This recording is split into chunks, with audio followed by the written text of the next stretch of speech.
حضور نبی رحمت صلی اللہ علیہ وآلہ وسلم ایک دفعہ گھر میں تشریف لائے تو ام المومنین حضرت عائشہ صدیقہ رضی اللہ تعالیٰ نے عرض کی کہ یا رسول اللہ، آج ہمارے گھر میں ایک خاتون آئی اور اس کے دونوں پہلوں میں اس کی 2 بیٹیاں تھیں۔ تو اس نے صدا لگائی، میں نے سارا گھر ڈھونڈا، پھر خوش کھجور مجھے مل گئی، یعنی چھوارا مل گیا۔ میں نے وہی چھوارا اٹھا کر اس عورت کو دے دیا۔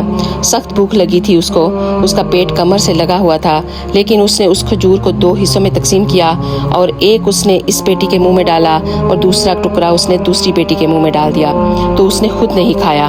تو آقا کریم صلی اللہ علیہ وآلہ وسلم نے فرمایا کہ اے عائشہ، کل قیامت کے دن گناہوں کے سبب اگر یہ عورت جہنم کا ایندھن بنے گی تو یہ بیٹیاں درمیان میں آڑ بن کر کھڑی ہو جائیں گی، کہیں گی کہ اے اللہ، ہم اپنی ماں کو جہنم میں نہیں جانے دیں گی، اور اللہ سبحانہ و تعالیٰ ان کی سفارش مان کر ان کی ماں کو جنت میں جگہ عطا فرما دے گا۔